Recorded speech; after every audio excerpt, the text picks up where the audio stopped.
shot. Got me short stacked in a high stakes game. What's the pushing what I got? I'm backed into a corner too. I'm hanging by a thread. Been in the middle of God knows where, with my fuel light flashing red. I've been suckered, I've been screwed, and I've been whittled down to my last chance. But I figure when I'm walking on thin ice, I might as well dance.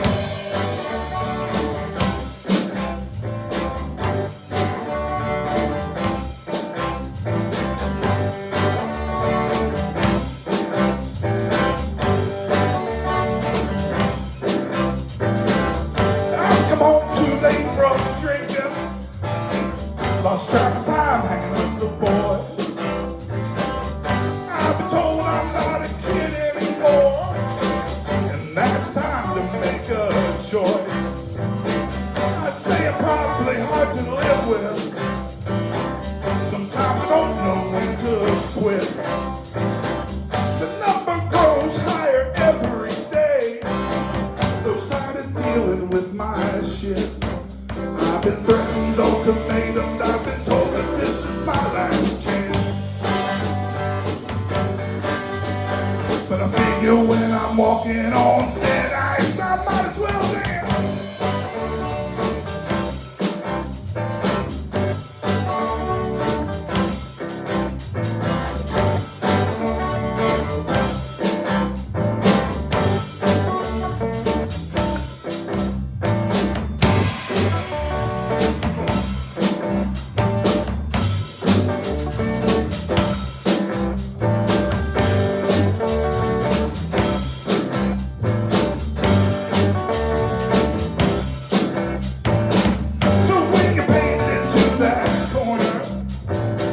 Start with your hand in the cookie jar. When every bridge around you is burning, and you know you're going too far. When your sweetie comes a calling, and there's no place left to hide. When it's time to face the music, let's turn it up and enjoy the ride. When you're scrambling and you're rambling and you're pretty sure you lost your pen. When you find yourself walking on thin ice, you might as well dance.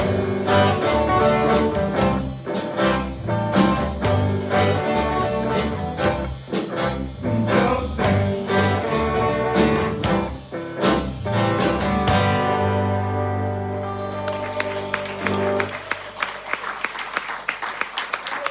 We got through that one eventually.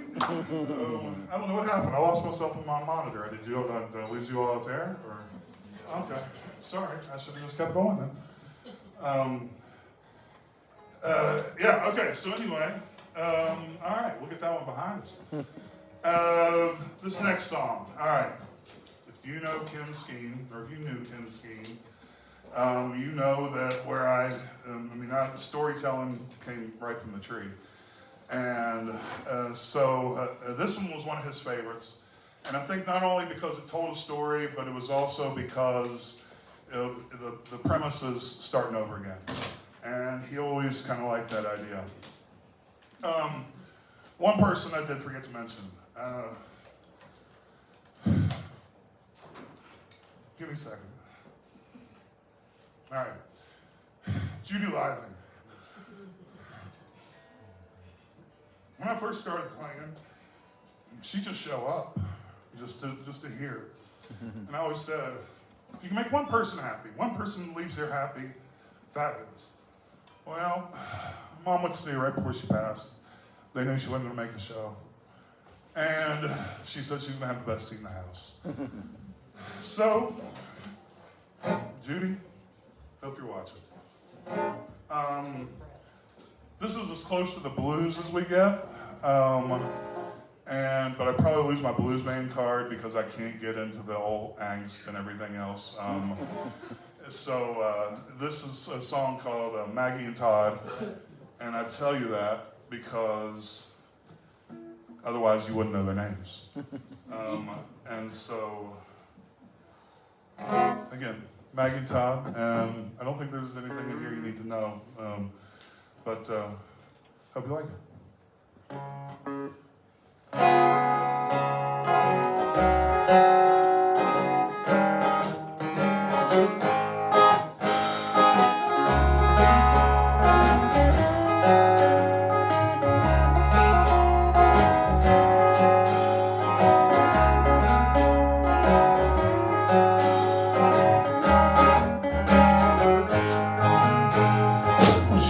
A waitress since high school.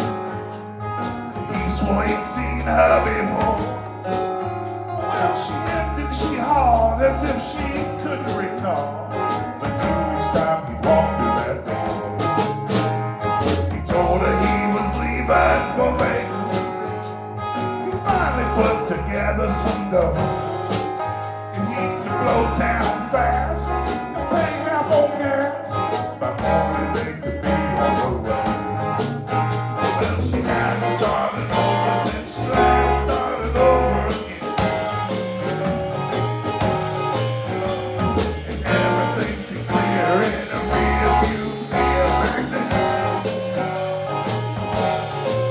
She packed the wardrobe into a duffel bag. Everything else fit in a plastic bin. She left the landlord a note and picked up her coat and starting over again.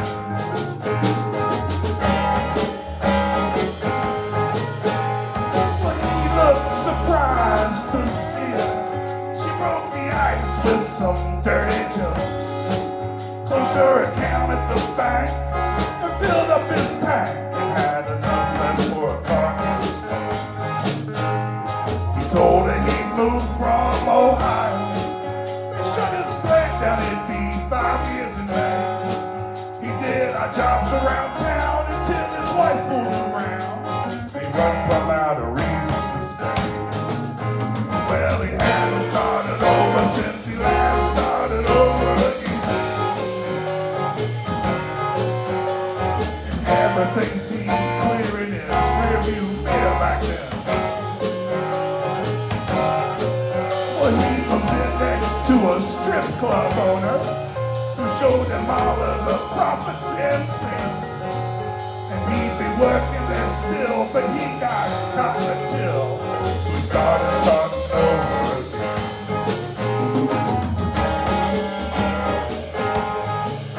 They took a scenic route through the mountains. They found a diner that was just off the way. The old lady inside swelled up with pride when she rattled off the Susan of the day. Well, she opened that diner back in '60. The second husband, who had since passed away, they never had any kids. She wished that they did. She'd like to have a reason to stay. Well, she hadn't started over since she last started over again. And everything seemed clear in a rearview mirror back then. Well, she topped off both of their coffees and heard about the shape they were in. She took the money they had and said she was glad that they could all start starting over again.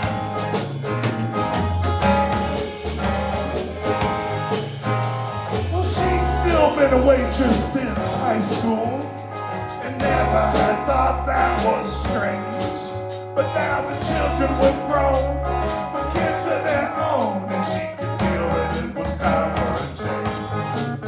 And he could tell that she'd been growing and handsome. He finally put together some dough. He gave his daughter the keys and said, "Lock up, please. Your mom and I got somewhere to go." Well, they haven't started over since they last started over again. Everything seemed clear in that rearview mirror back then. Well, they finally saw the lights plastic can. And as they stared at the moon, she said, I'm glad it was you that got me starting over. And as they stared at the moon, she said, I'm awful glad it was you.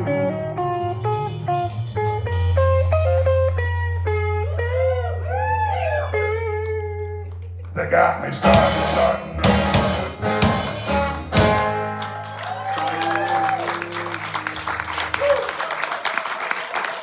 Hunters, ladies and gentlemen. Hunters, ladies and gentlemen. Good Thank job. you. All right. Give me just a second. Lee, can you go down with me on my monitor just a little bit, please? Which part? A guitar, not the vocals. Guitar, please. Okay. Next song. This is a new one. Just wrote this past year, and wrote it this past year because sadly we lost a dog a little over a year ago. And so I was looking to replace the dog. It was really my wife's dog, and we were looking to replace it. Like an idiot, I start scanning every animal shelter around, and find this fellow named Albert, and decided that was my dog. We had to get that dog. She could still get a dog, but I had to go get Albert, one way or the other. So we go get Albert, and of course they named him Albert. They didn't know what his name was, and so neither did he. And I'd always heard that if you tried like different first sounds with dogs, like if their name's Dixie and you call them Dougie, then it's still, they'll respond, something to the D. So Kim and I are calling this dog everything we can think of. I mean, just going through the alphabet, nothing. We end up on the way home with this dog, and Kim looks at me and said, "Can this dog deaf?" And I said, "No." That dog was so deaf. It remains so deaf. And the first 3 months we had Albert, I wasn't sure my marriage was going to last. It was not good in our household. Yeast infection, blood on carpets, just not knowing how to act, us not knowing how to communicate. I mean, we came into this thing blind and deaf, apparently. And so, I'm telling you, I mean, Ada and Kim both, it was borderline threatening to get rid of this dog. Now, I'm going to tell you, we've had Albert about a little over a year now. And he may not be the best dog on the planet, but he is the most improved dog of all time. Albert. He had to set himself a very low bar to come up from, a very low bar. But now, through vibrating collars and sign language and everything else with this dog, boy, he listens better than any dog we got, and he is deaf as can be. So, all that being said, I was going through some songs. AJR, I really like the band AJR. And they have a song called The Dog Song. And so I was listening to it, and great song, but very sad. And so I decided that Albert and our new dog, Judy, they needed a song that was that wasn't sad. If anything, just kind of happy sad. But anyway, so I don't know what the song is called yet. It's that new. But I'm also calling it The Dog Song for time being. And if you got dogs, I hope you dig it. All right, we ready? Yeah. Here we go.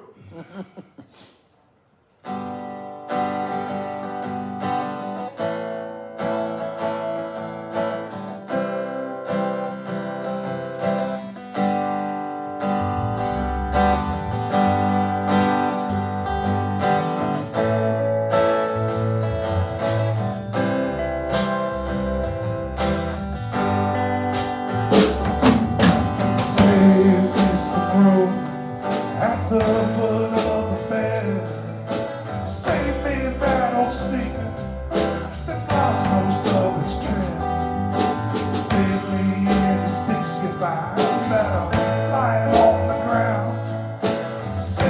spot in your passenger seat and roll my window down.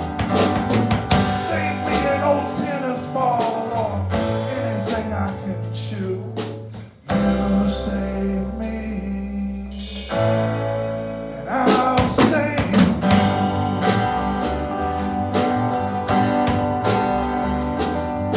Send me what's left on your dinner plate. I'll make sure it's clean. Save me from the vacuum. I don't trust that machine. Save me from the thunder and the lightning in the sky. Save me from myself every time that mailman passes by. Save me the end of that ice cream cone. I mean, you know, when you're through, you save me,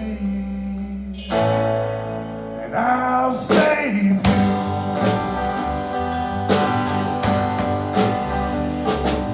It's pretty clear what we got going on here.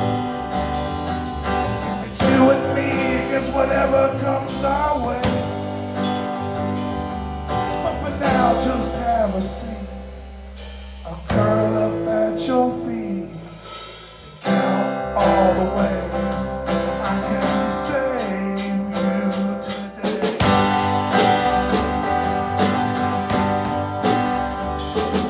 I'll save you the hassle by digging you that hole. I'll save you from having way too much on your toilet paper roll. I'll save you from your bad days when you walk through the door. I'll save you from having to worry about being lonely anymore. 'Cause the first time I saw you, we both knew you'd save me. You'd save me. You'd save me. And I'd save you.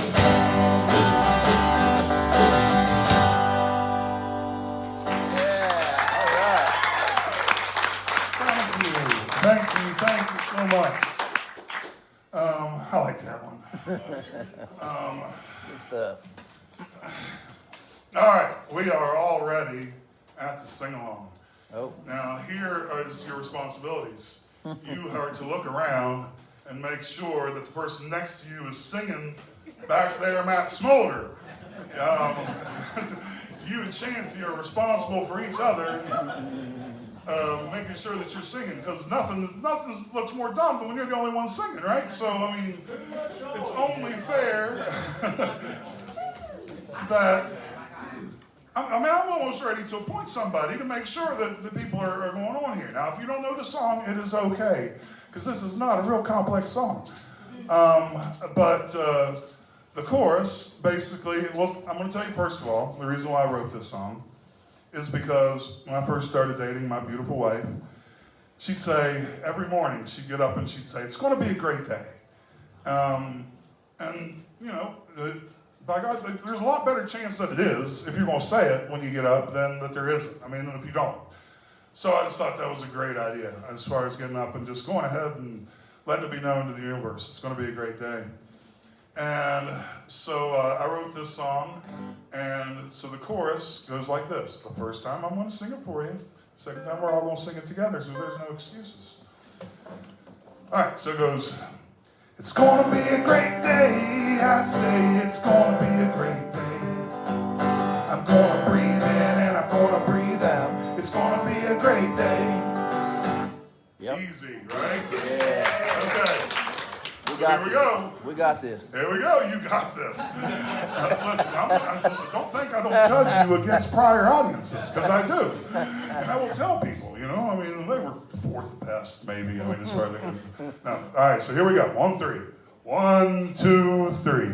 It's going to be a great day. I say it's going to be a great day. I'm going to breathe in and I'm going to breathe out. It's going to be a great day. Minus. When we're playing on A pluses, I mean, when we're there, so listen, first time through, it's one time, we sing it. Second time through, it's 2 times we sing it. Third time through, it's 2 times we sing it, okay? Clear as mud. And then we'll bring it home. All right? What's up? No. Last. All right. Are we ready? You want me to start? You want to start, Scotty? You go ahead. You set the tempo.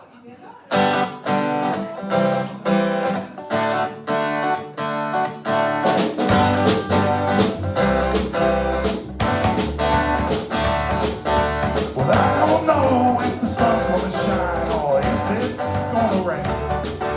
We might get 6 inches of snow or a class 5 hurricane. Well, the clouds may form and the clouds may part. They may just fade away. But I'm gonna breathe in and I'm gonna breathe out. It's gonna be a great day. It's gonna be a great day. I say it's gonna be a great day. I'm gonna breathe in and I'm gonna breathe out. It's gonna be a great day. Nice. Well, I don't know if my car's gonna start or if I'm gonna hitch a ride.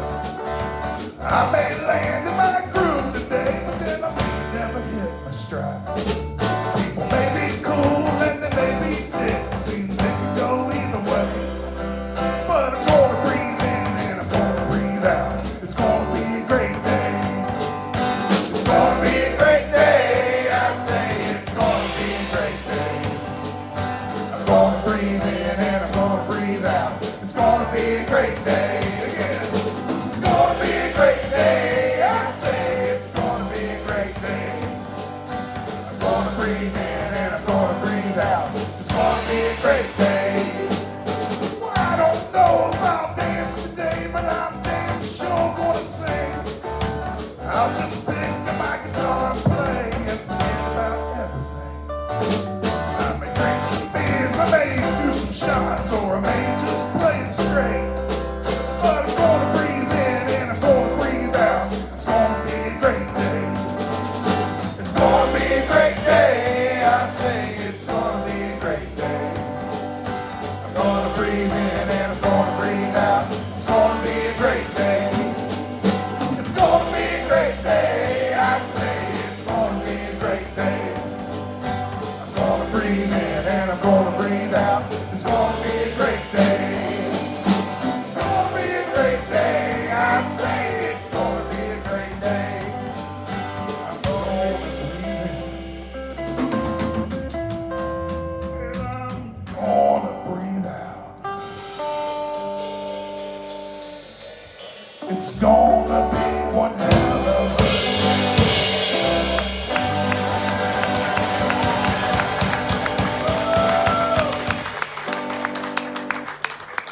Thank you. Thank you so much. Solid day? Say again? Solid day? Oh, that was good. That was- Yeah, in song participation, good job. Yeah, I mean, I like y'all better now. To go be perfectly honest, I like you better than I did before that song. I mean, collectively.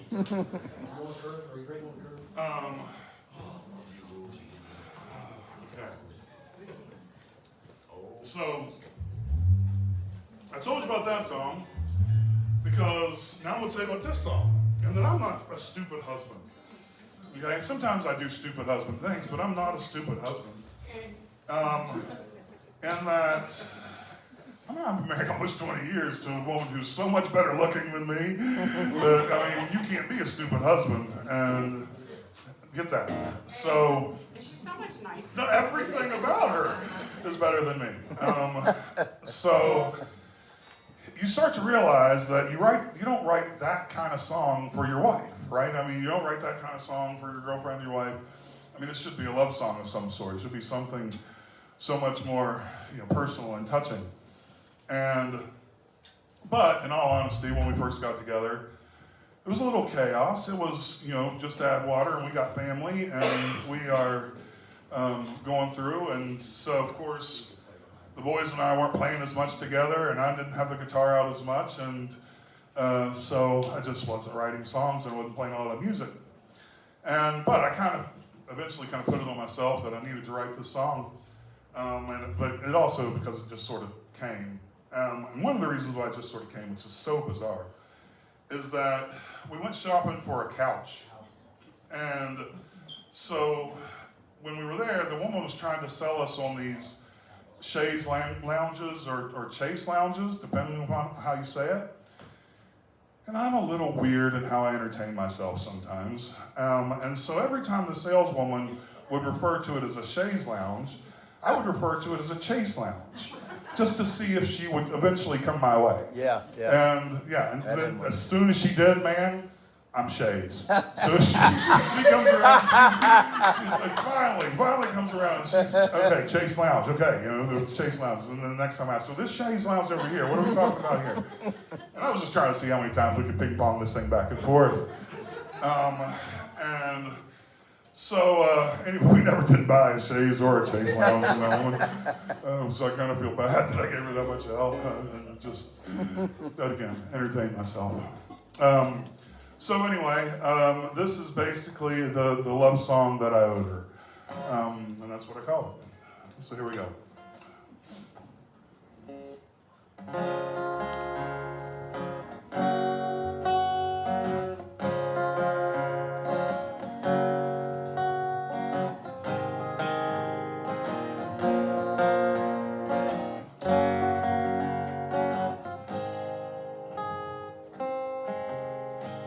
Remember when I wrote you that song? I see now I got it all wrong. It was happy and upbeat, something I thought you'd like to hear when you were driving with your radio on. But it wasn't what I wanted to say. The music sort of got my way. I'd like to make it up to you and put my love in verse, but I've almost forgotten how to play. I should have written you a love song, should have told you what you mean to me, should have put into lyrics how you brighten up my life, I found a soulful melody. I should have written you a love song, but finding just the right words could be tough. I should have written you a love song, 'cause I just don't have enough breath left to tell you enough. So I sat there and stared at the wall, and nothing ever hit me at all. I couldn't make the chords work with the words I had in mind, like the line about how hard you made me fall. So I stopped trying to rhyme chaise and chase, and put my guitar back in its case. Instead I snuck behind you, put my arms around your waist, whispered that I loved you, and gently kissed your face. I should have written you a love song, should have told you what you mean to me, should have put into lyrics how you brighten up my life, and found a soulful melody. I should have written you a love song, finding just the right words can be tough. I should have written you a love song, 'cause I just don't have enough breath left to tell you enough. No, I just don't have enough breath left to tell you enough. Good job. Thank you. See? Smart husband. Smart husband. Good husband. I mean, good boy. I hope. I mean, I always thought it was worth the right. Okay. This next song is a little out there. I mean, it's not a little out there, but actually I love it. I mean, it's probably one of the favorite ones we play in the band. Also, The reason why this song started was, again, this was before I even knew how to play guitar, was writing songs, whatever, that I discovered that my grandpa Skeen, before he would go to bed each night, he would say, I think I want to dance once more with Dionysus before I lay in the arms of Morpheus. Meaning he was going to have another nip before he went to bed. And Dionysus being the Greek god of wine, and Morpheus being sleep embodiment and all that stuff. And he was a very smart, very educated man. And but I always thought that was just kind of poetry to say you're going to have a little sip of blackberry brandy before you hit the sheets. And so I decided that I was going to empty my mythological knowledge onto this song and put it in make something out of it, because it deserved to have something. So anyway, this song is called May the Gods Have Pity. I wrote this one for my grandpa. Ready?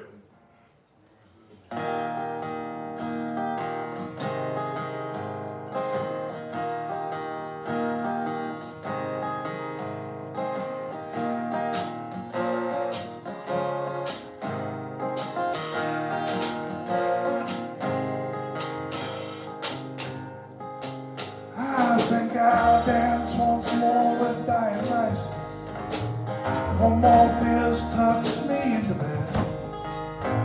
I just wish Zeus would hang loose while I avoid this latest crisis, 'cause these sirens keep ringing in my ear. Some say the hair, the dog, the pigeon is the only thing that gets yourself feeling well. Last night I was in a fight with a three-headed dog with an overbite. This morning I just plugged into hell. So may the gods have pity on me. I know the way I'm living isn't right, but may the gods have pity on me. I get on my knees and pray they'll allow me one more day, but if not, I guess I'd settle for one more night. If not, I guess I'd settle for one more night. If not, I guess I'd settle for one more night. Well, now I've reached a state of panic. My Aphrodite has caught a westbound train. I'll have to wait the fates and hope at least one's a romantic. They'll weave a thread to bring her back home again. 'Cause I've given her getaway to put aside my narcissistic ways. But she knows if I could pick the lock from Pandora's box, I'd jump in headfirst like Icarus soaking up some rays. So may the gods have pity on me. I know the way I loved her wasn't right, but may the gods have pity on me. I'll get on my knees and pray they'll allow me one more day, but if not, I guess I'd settle for one more night. If not, I guess I'd settle for one more night. If not, I guess I'd settle for one more night. So now I'm trying to finally get my nerve up to face the chaos that seems much too surreal.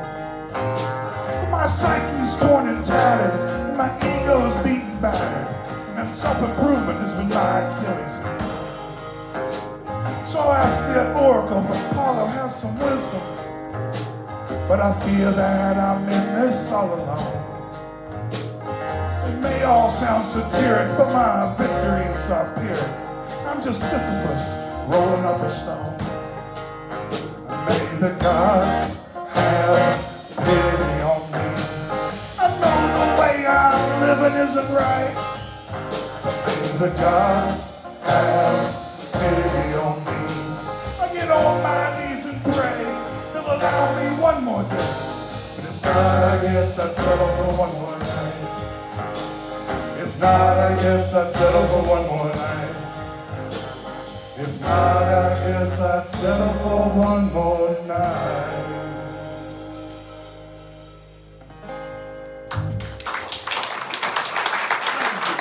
Thank you. So Russ and I, for many years, decided that song needed a third verse and never had a third verse. I like the third verse. Thanks, man. Yeah, that's good. And so there's a few that are hidden in there that I always think I'm impressed if people pick up on the Hera, the dog that bit you, which is Hera, Zeus's wife. And, for instance, Minerva is Minerva, who is actually the Roman goddess Athena. But was actually my mother-in-law's real name, was Minerva. And Minerva Faye, everyone called her Faye, and I always thought, why the hell do you not want to be Minerva? And I mean, if you want to, I'm goddess, God, I'm good, yeah, come on. Anyway, yeah, and, goddess of wisdom, and she taught me a lot, whether she meant to or not. All right. So the next song. I tell all these stories, and my wife's like, "You gonna tell all those stories again?" Well, sometimes I have to, because if 3 people are here that haven't heard this now, and listen, tonight they're true. I know I say this every time, but tonight they're true. If I've told them differently in the past, disregard those. These are true stories tonight. You all are benefiting because you scored an A before, so you get the true shit. But anyway, so frankly, I just love telling stories. And because I always heard that, you die twice. You die once when you die, and the second time you die is when people stop saying your name. And so whatever your faith is, you can theoretically live forever in people's memories. And I think that's cool. And I think it gives us a reason to kind of be better people, because holy shit, you want those stories people are telling, not to be he was such a jackass and that's why you stuck around this long and people kept talking about you. I mean, you want good stories. And I was lucky enough with the people that I grew up with and that I've known and my family and everything else that I like to tell good stories about. And just to bring you all in. Because I always think, I wrote these songs based upon my childhood and my experiences and my relationships and my family, my friends, and I hope, with all hope, that somehow is the same as far as your childhood, your relationships, your whatever, because mine were good. And if they were anything like mine, then that makes me happy. So anyway, and this kind of brings me right around to this song. I was writing these songs, putting these shows on, and so my dear friends, I see them, Cynthia and Michelle, Tommy are out there, so Cynthia said, "You got to write a song about us, about back in the day when we." Listen, seriously. I know people say blessed. I know people say lucky. I know people say whatever. I'm telling you, my friends, the people that I grew up with. I mean, we are still you can't beat it. You just cannot beat the friends that I grew up with. And I think that says a lot about our community and about everything, because I know that a whole lot of people feel that way. I mean, if you think yours are better, you're wrong, but it's okay. You can feel that way. But and so we have just remained so tight over the years, and brothers and sisters. And so there was a time there when we literally were, we were either staying at each other's houses, we were doing whatever, we were around each other if we were in town all the time. And so we would all meet up, and we would all, and we'll do a number of things, which I tried to incorporate in the song. Anyway, Cynthia pushed me to write this song, and it really probably was overdue. So I owe her for making me write this song, and it's just called 93. We all graduated in 92, and those next few summers is when we did our 20-somethings. We did our 20-somethings, man. We did it as hard as anybody. So this song's called 93. Milo, are we first fret? Yes. Okay. This is actually the song I tried to play first. So everyone else wanted to play the song we were going to play first, and this is the one I was going to play. Okay.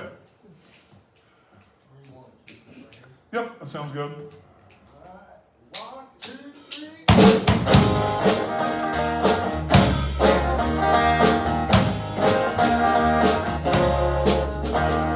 Let's all go to the city park, play volleyball till dark. Just heard that the boys went back to town. from Cleveland. Then we'll go play spades all night and listen to Ronnie sing American Pie and act like we don't know that the girls are cheating. Crank the radio way up loud like we did back then. Turn the dial back to 93.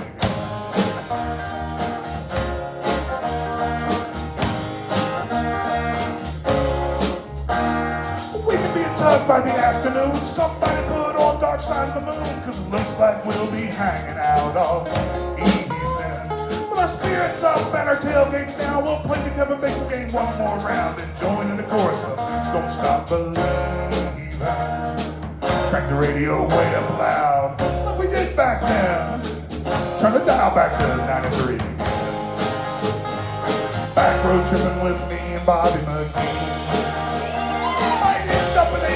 Of the old stone tree, or walking the trestle and acting out Stand By Me. Well, that's not a bad idea. In fact, let's head on down to the railroad track. We'll split a bottle and laugh at all that we did. Then we'll lay in the grass and stare at the stars while somebody's stereo plays the cars, and I'll think to myself, this is just what I need. Crank the radio way up loud, like we did back then. Turn the dial back to 93 again. Crank the radio way up loud, like we did back then. Turn the dial back to 93 again. Bethel.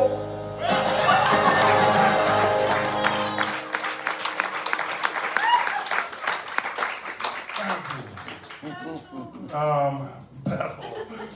Bethel was Jason Ransom's Pontiac Grand Am. That ended up on Fairplane Racetrack. Ended up on scoring touchdowns out at Frozen Camp. You just go off the road, go through those goalposts and score a touchdown, man, in Bethel. There wasn't anywhere Bethel couldn't go. You had to back through the McDonald's drive-thru because the drivers were... Yeah. So you could only go when you had a passenger. Because he'd just back through McDonald's so the passenger could order and pay. That's pretty funny. Bethel. All right. Okay. After this one, we're going to take a quick break. But this is the only cover that we do. And if you know this cover, more power to you.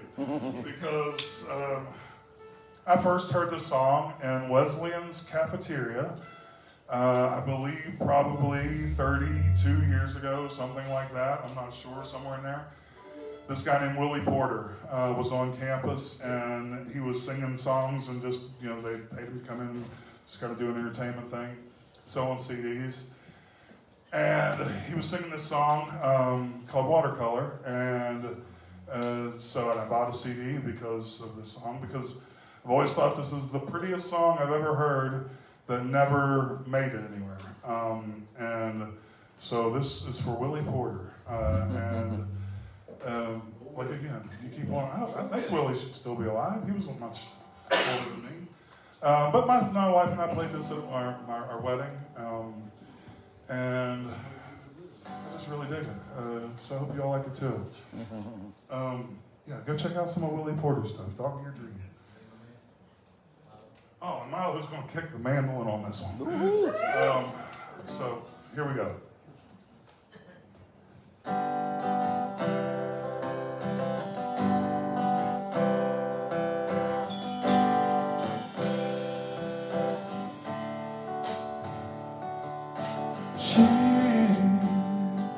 She really loves simple things. Can't afford no diamond rings. Wouldn't wear them if she could. She hits me like a cool summer rain. Then she's gone on the wind. I can hear a whisper in the wood. I can hear the ocean when I look into her eyes. My heart is swept away like a paper boat on the tide. I'm destined to run aground with her by my side. Together we'll wake up to a watercolor sunrise.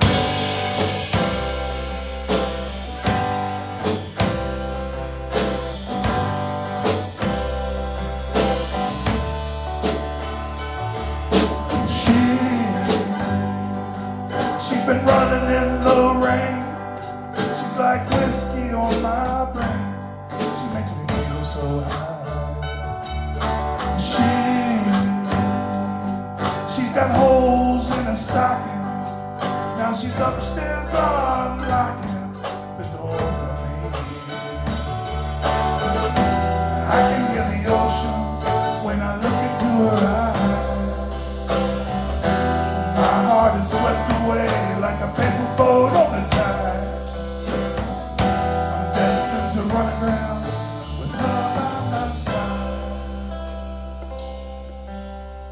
Together we'll wake up to a watercolor sunrise.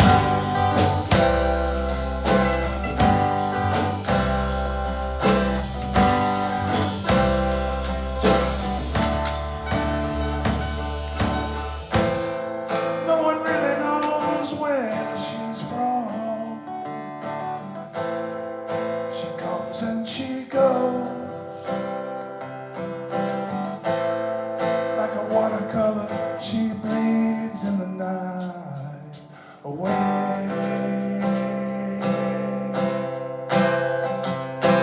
And there she comes.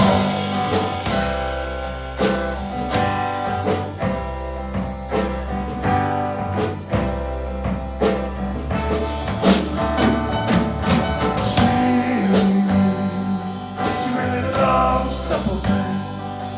Can't afford no diamond rings.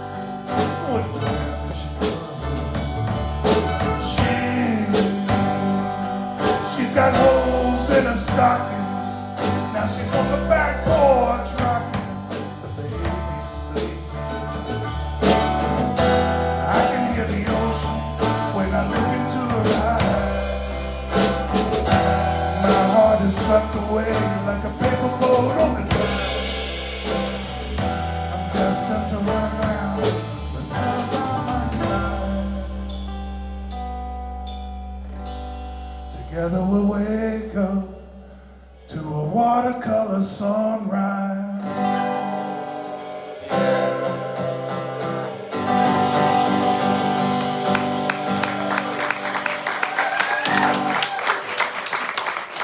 Thank you all so much. Like I said, most of the time I don't care if you mean it. It still feels nice. Of course we mean it. So thank you. Okay, we are going to take a quick little intermission, but damn, I don't know why we continue to do this. We continue to bring people in here who are just talented as hell, and to play during intermission, and then we come back and we're basically surrounding this guy. But Nick Bush is going to play for you, but before we get there, we have some business we got to take care of. We've got some business. One thing is, 2 years ago, Milo Hodges debuted as a musician here on this stage as part of this thing. Yeah. What you may not know is that 18 years ago today, Milo made his earthly debut. And so today is Milo's 18th birthday. Yeah. Okay, now listen, and this is perfect, because I want the poll, because my family could split down the middle on this. Do you sing happy birthday before you blow out the candles, or is the blowing out of the candles the signal to start singing happy birthday? All right, so raise your hand if you sing before. Damn! You lost. I am on the wrong side of this thing. I think that's the signal, man. The 1, 2, 3, blow out the candles, sing happy birthday. Sorry. All right, well, I guess not. All right, I'm not changing.